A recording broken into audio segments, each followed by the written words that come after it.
quantum computing has taken a step forward with the development of a programmable quantum processor made with silicon. The team used microwave energy to align two electron particles suspended in silicon, then used them to perform a set of test calculations. By using silicon, the scientists hope that quantum computers will be more easy to control and manufacture. The research was published in the journal Nature. The old adage of Schrödinger's cat is often used to frame a basic concept of quantum theory.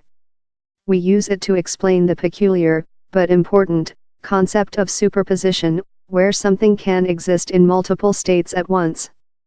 For Schrödinger's feline friend, the simultaneous states were dead and alive. Superposition is what makes quantum computing so potentially powerful. Standard computer processors rely on packets or bits of information, each one representing a single yes or no answer. Quantum processors are different. They don't work in the realm of yes or no, but in the almost surreal world of yes and no. This twin state of quantum information is known as a qubit. Unstable liaisons to harness their power, you have to link multiple qubits together, a process called entanglement.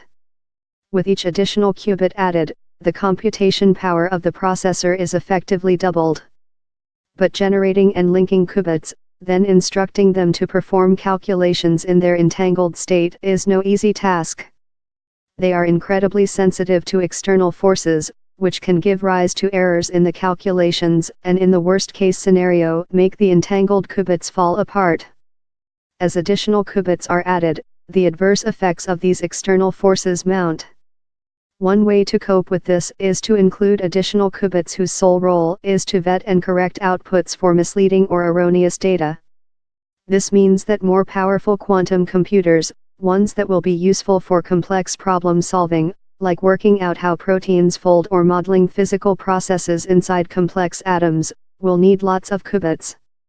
Dr. Tom Watson, based at Delft University of Technology in the Netherlands, and one of the authors of the paper, told Newsbay News, "You have to think what it will take to do useful quantum computing. The numbers are not very well defined, but it's probably going to take thousands, maybe millions of qubits, so you need to build your qubits in a way that can scale up to these numbers.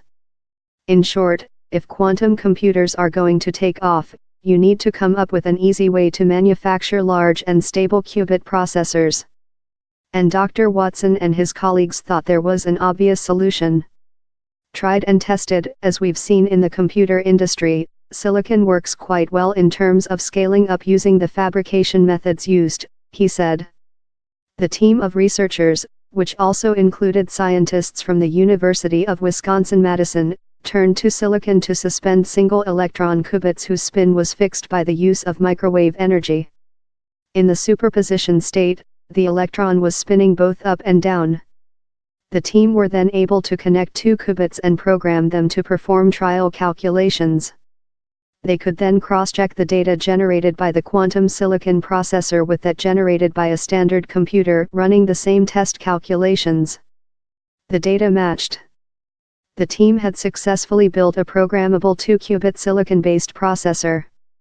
Commenting on the study, Professor Winfried Hensinger, from the University of Sussex, said, "The team managed to make a 2-qubit quantum gate with a very respectable error rate. While the error rate is still much higher than in trapped ion or superconducting qubit quantum computers, the achievement is still remarkable, as isolating the qubits from noise is extremely hard." He added, "It remains to be seen whether error rates can be realized that are consistent with the concept of fault-tolerant quantum computing operation. However, without doubt this is a truly outstanding achievement." And in an accompanying paper, an international team, led by Professor Jason Petta from Princeton University, was able to transfer the state of the spin of an electron suspended in silicon onto a single photon of light. According to Professor Hensinger, this is a fantastic achievement in the development of silicon-based quantum computers. He explained, "If quantum gates in a solid-state quantum computer can ever be realized with sufficiently low error rates, then this method could be used to connect different quantum computing modules, which would allow for a fully modular quantum computer."